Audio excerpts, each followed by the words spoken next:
Hey ho YouTube, Rocky here again. Been a while since my last in front of the cam video. I thought I'd try and get some time to do another one. It's silly o'clock in the morning. This is Rocky and baby Rocky are trying to sleep next door. Thanks everybody for the kind wishes regarding baby Rocky. He's doing fine, but if you ever had a newborn, well, you know exactly what I'm going through. And I've also had man flu and... So, welcome to this video. Now, this video is going to take a bit of setting up. As I've talked about before, my first Commodore Amiga, I got in Christmas 1992. It was an Amiga 600 Wild the Weird No Bicket Pack. I've got one of them up there. However, this was not the first Amiga I used on a regular basis. That honour goes to my friend Barry's Amiga, well, Barry's big brother's Amiga. When I was a kid, my sister and I used to stay with my grandmother quite a lot. And for as long as we can remember, my friend Barry lived literally like 4 doors along from my granny. So we kind of grew up together. Barry's only a year younger than me, so pretty much the same age. And we used to play in these +3 Spectrum disc drive, was brilliant. And then we got an Amiga and we played the shit out of this thing. Amiga 500 Plus Cartoon Classics pack. I remember this quite clearly. It had the internal ROM switcher, so you could switch between 3.1 kickstart and 2.04. You basically just hit a switch and reset the thing. Because it was Barry's big brother Charlie's, he was a few years older than us, so he had some disposable income. Later on he bought an external floppy drive and a video toaster, a video digitising piece of hardware you plugged into the back, and then you plugged it in like a video source and you could capture images from that onto the Amiga. I think on some of my Amiga floppies I still have some discs we did from that. We used to take things from like the Milky Way advert, some Disney cartoons, an episode of Eurotrash that was very famous for basically being a porno. If you're old enough to know what I'm talking about, you'll know the episode. We played that pretty much every weekend. Played the shit out of it. Then in about, must have been late 94, maybe mid to late 94, Barry's parents, therefore Barry, moved not to the town next to the town that we grew up in, but the town after that. We still went to the same high school, but we didn't live really close to each other at all anymore. And at the time my mum didn't drive, so didn't really see each other very often. But, we still saw each other at school and stuff. But this is before the days of like social media. You couldn't keep up with people as much as you could do. Barry then must have been early 95, he got a PC because he wrote me a letter telling me about it. He got a Packard Bell 486 DX 66 MHz PC. I remember going through his house and playing Doom for the first time, using it, and I was blown away. So why are we talking about this? Right, back to the Amiga. Now, I thought this Amiga was gone forever, lost in the mist of time. Until very recently, when Barry's mum was getting loft insulation put in, and she decided to sell the contents of her loft, which I bought. It's quite weird the kind of stuff I've got, but among the contents of the loft was this. Barry's Commodore Amiga 500 Plus. I don't know. The keyboard's slightly yellowed, some yellowing on the case. You want to know how I know it's definitely Barry's? Well, the one I grew up playing. Because if we flip the door off, a trapdoor expansion,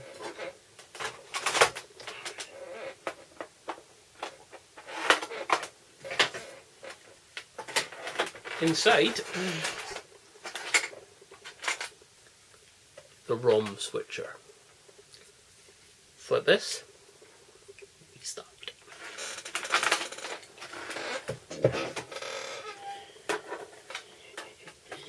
But yes,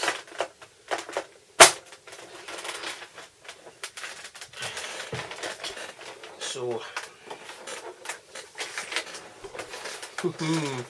my friend Barry's the first thing I played on a regular basis, so that has given me one massive nostalgia hit. But that's not all. I also bought some other bits and bobs. Give me a moment, YouTube. I'm going to have to. I'm going to do this. Pause the camera. It's a box. Now, not just any box. Remember how I said Barry got a Packard Bell? 486 DX266 came in this particular box. Always remember it having a very funny looking mouse. This mouse. Now, the Amiga's was cool, but what's in here is even better. I've not had a good look through this yet. So, what I'm going to do is I'm going to flip it back around to look at me.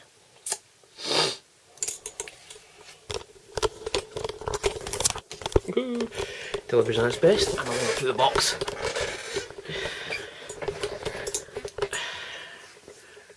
It's weird, but I've basically bought a pile of childhood memories. It's really strange. So, let's start with this. It's an empty box. Or an external floppy drive, no doubt.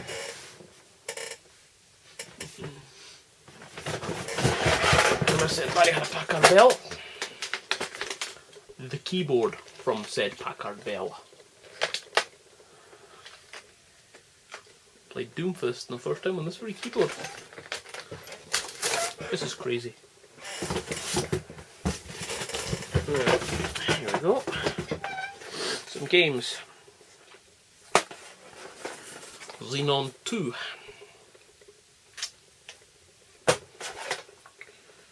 Says Chicago 90. Bought for £1 in John Menzies because his instructions in the sleeve have been nicked. Supercars. With a receipt in it. And again, discs on it, but I suspect in here. John Menzies receipt. Dated 6th of March 1992. £7.99 he paid. For Supercars. My hands are absolutely already.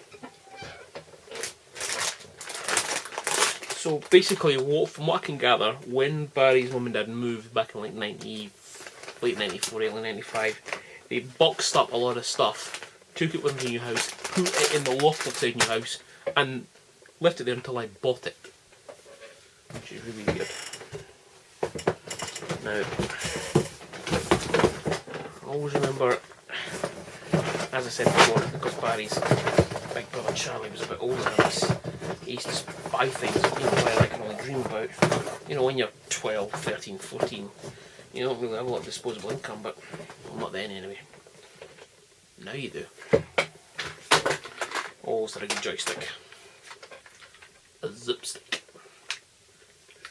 I've got two of these. Yeah. Best joysticks out there, to be honest.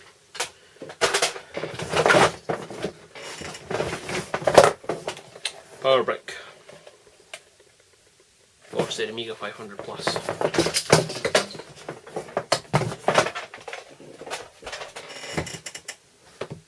I can see stuff in here that I don't really want to get just yet. The modulator dodulator.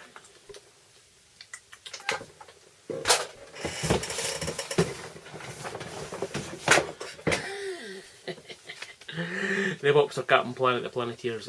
Barry would never let me play this because he said it was shit. And then the one time we did play it, I discovered it was. You can rebuy your childhood, by things like you had, but this is the actual stuff.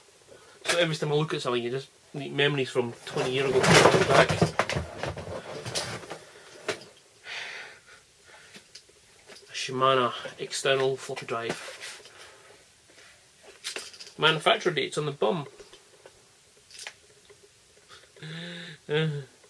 He's even written magic in that ink stuff you get for marking stuff, UV pen.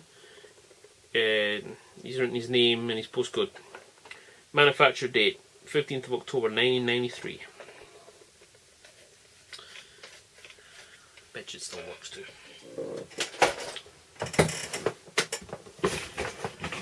This is where it gets really interesting. Talked about the video toaster. The very same video toaster, which Charlie paid $79.99 for in like the 90s. That's a lot of fucking money. So, if I remember correctly, there's a disc which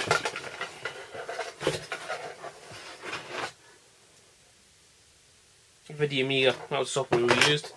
There's a date on the box, 26th of October 1992. Here's the device. Basically, this plugged into the secondary floppy port to power it. Plugged back into parallel port or serial, and then you use your inputs from there. And I've got a lot of cables. Charlie was really into audio visual at the time. A lot of cables and I'm able to do stuff with this. So that's really cool. The outer sleeve for said Shimano external floppy drive.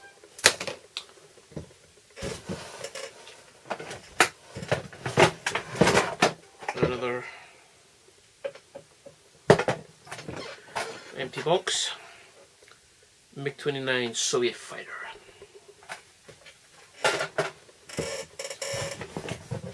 Manuels. 500 series, introducing the Amiga and 500 plus. And Workbench. I've got a few copies of this now. Standard 500 plus mouse, pretty badly yellowed.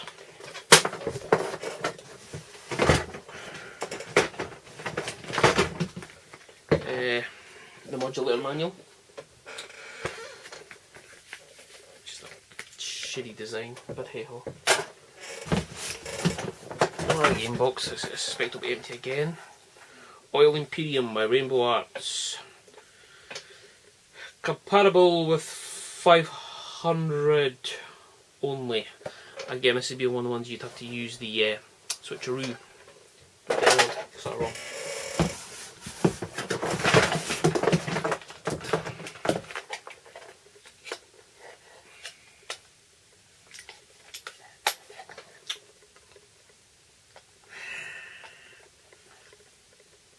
If I remember correctly,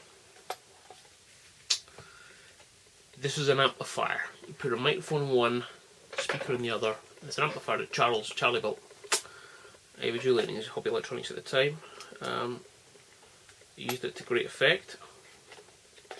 Oh, all times I've seen that now. That's weird. I've been looking for this. For those of you who don't know, it's a cable for 48K Spectrum. The Amiga wasn't the only retro computer I bought. Well, still. Now I'm leaving the best till last, guys, so a couple of aerial cables, 1 and 2.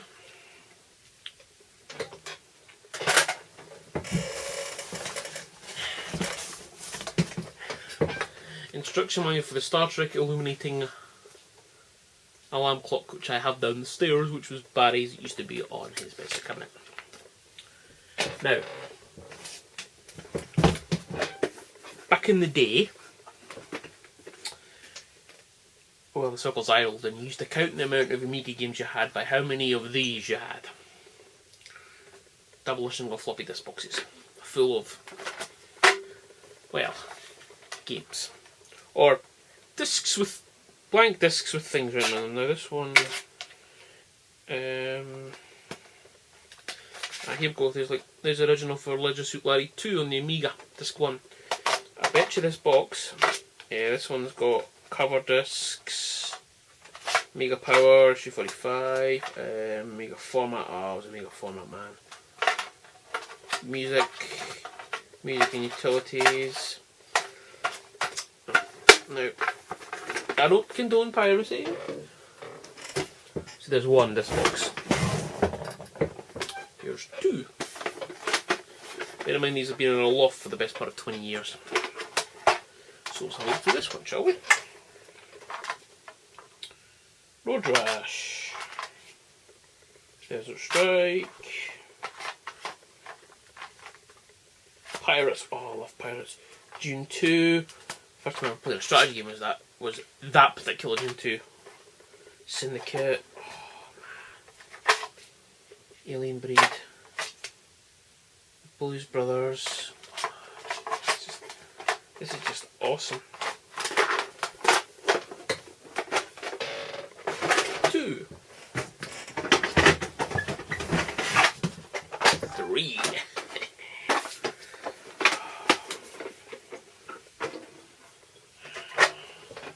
Home Alone. Prince of Persia, Robocop. Lemmings, PG Golf. Lemmings, PG2.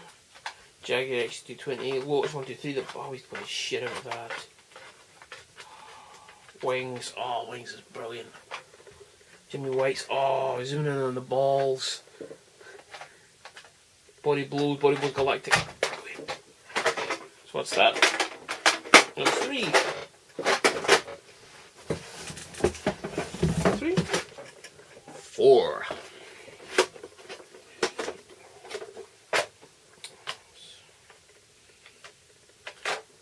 Spin Dizzy World. Oh, it's a brilliant game. Digidisc.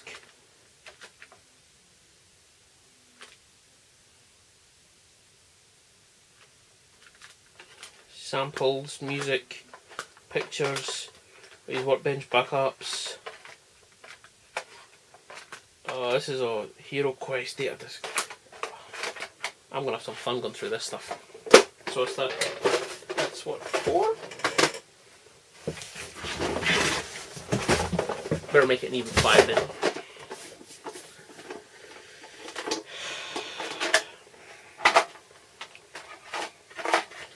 Nice, even more originals. So Legend Suit Larry, Crazy Cars, the Simpsons one you got. A demo for Bill's Tomato Game. At least I bought that new. Supercars, Hero Quest, Shadow of the Beast 3, oh, brilliant game. Which I own.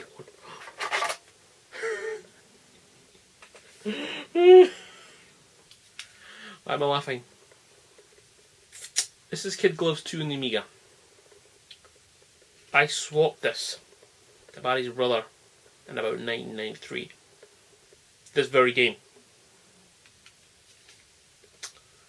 And now I own it again. It's only taken 20 years. Got Lemmings, Oil Imperium, MiG-29, Battle Chess, of course the obligatory deluxe paint, his original workbench. There's another thing I remember. Barry bought a couple of printers as over the years knew him. One of them was a Citizen ABC Colour, which he never got print right. Here's the driver disc for it. Video digitizer original disc. Pro MIDI. I mean, this is just insane.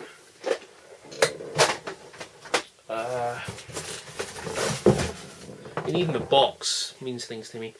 And there's dozens of things like this down the stairs. There's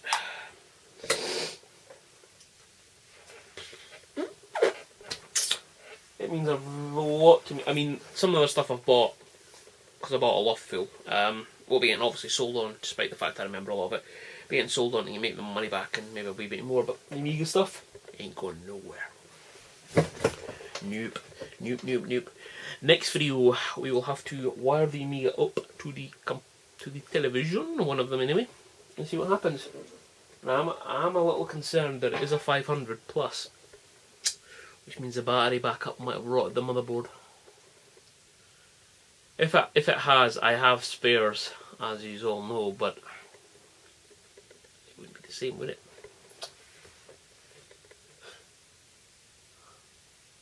A lot of memories here. slightly overwhelmed, to be truthful. And it's not every day that something from your past comes, you know, on. I mean, from the gist I got from Barry's mum, after the PC arrived on the scene, this just got tossed in the box and tossed in the loft, which explains why when I'm running this wet wipe thing across it. Yeah, try this spray here.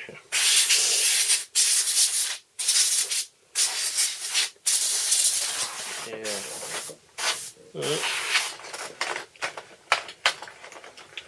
I think it had a hard life after I saw it last. So I last saw this in what, 93, 94? Maybe 95. Coming up for 20 odd years ago.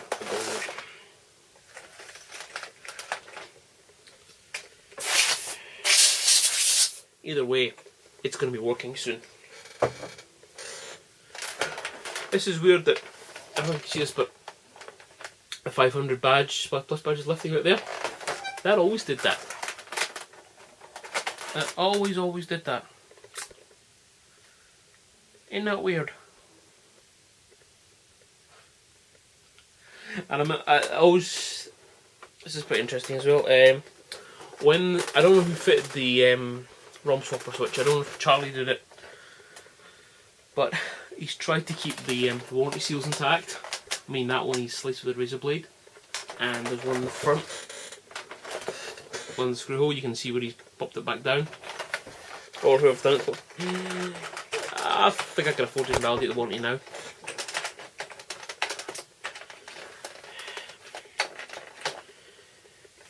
So it's not every day that you're reunited with the first Amiga you used on a regular basis.